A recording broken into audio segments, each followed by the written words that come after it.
जय श्री राम। शनि महाराज की जय। हनुमान जी महाराज की जय। ओम नमः शिवाय। प्रिय भक्तजनों, आज आप श्रवण करने जा रहे हैं न्याय के देवता शनिदेव और भक्त शिरोमणि हनुमान जी की अत्यंत दुर्लभ और कल्याणकारी कथाएं। ये कथाएं न केवल शनि दोष और साढ़े साती के भय को दूर करती हैं, बल्कि जीवन में धैर्य, भक्ति और कर्म का महत्व भी समझाती हैं। पुराणों में वर्णन आता है कि शनिदेव का एक नाम कृष्ण भी है। ये नाम स्वयं भगवान श्री कृष्ण ने उन्हें दिया था। जो भी भक्त श्रद्धा भाव से इस कथा का श्रवण करता है, उस पर शनिदेव और हनुमान जी दोनों की कृपा एक साथ प्राप्त होती है। कहा जाता है कि जो मनुष्य शनि दोष या साढ़े साती से पीड़ित होता है, यदि वो हनुमान जी की कथा सुनता है और उनका स्मरण करता है, तो शनिदेव स्वयं उसके कष्टों को हर लेते हैं। अब पहली कथा सुनिए। एक गांव में एक विद्वान ब्राह्मण रहता था। एक दिन उसने स्वप्न में देखा कि नीले वस्त्र धारण किए एक दिव्य पुरुष उससे कह रहे हैं, हे ब्राह्मण, मैं तुझे लगूंगा। ये स्वप्न उसे प्रतिदिन आने लगा। वह भयभीत रहने लगा और धीरे धीरे उसका स्वास्थ्य गिरने लगा। पत्नी के पूछने पर उसने स्वप्न की बात बताई। पत्नी ने समझ लिया कि यह शनिदेव के संकेत हैं। उसने कहा, अगली बार उनसे निवेदन करना कि वे सवा पहर से अधिक न लगें। जब शनिदेव पुनः स्वप्न में आए तो ब्राह्मण ने यही निवेदन किया। काफी विनती के बाद शनिदेव सवा पहर की दशा देने को तैयार हुए। ब्राह्मण ने जंगल जाकर हनुमान जी का पाठ किया। जब लौटते समय उसने एक कद्दू खरीदा। रास्ते में शनिदेव साधु के वेश में आए। कद्दू देखने को कहा। कद्दू राजा के पुत्र का कटा सिर बन गया। ब्राह्मण को राजदरबार ले जाया गया। मृत्युदंड का आदेश हुआ। अंतिम इच्छा पूछी गई। ब्राह्मण ने हनुमान जी की कथा कहने की अनुमति मांगी। कथा पूरी होते ही सवा पहर पूरा हो गया। उसी समय राजकुमार जीवित लौट आया। राजा ने ब्राह्मण को सम्मानित किया। घर लौटकर जब कद्दू काटा गया तो उसमें से हीरे मोती निकले। इस प्रकार शनिदेव ने ब्राह्मण को कष्ट देकर अंत में महान फल दिया।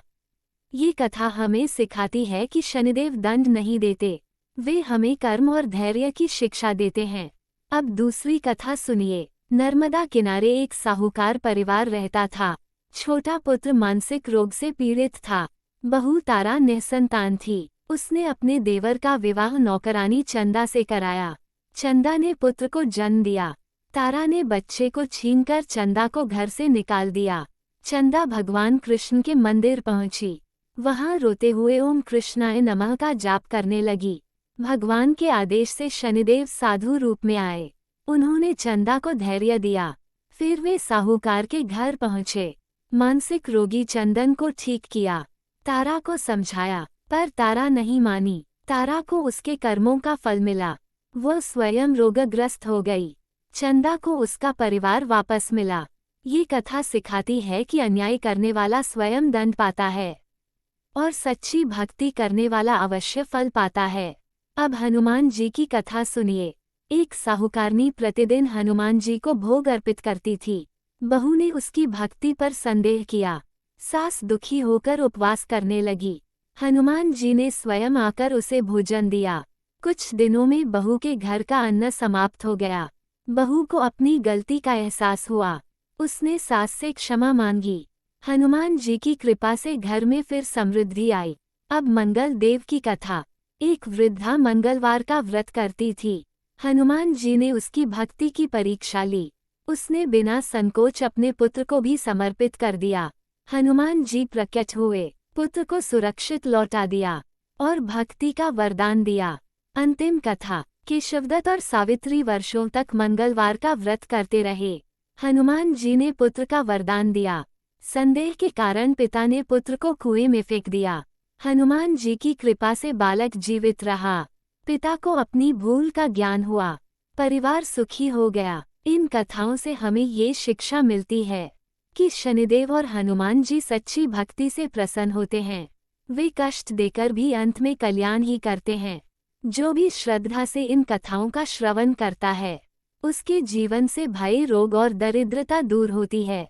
शनिदेव और हनुमान जी की कृपा आप सभी पर बनी रहे। जय शनिदेव, जय हनुमान जी। ओम नमः शिवाय।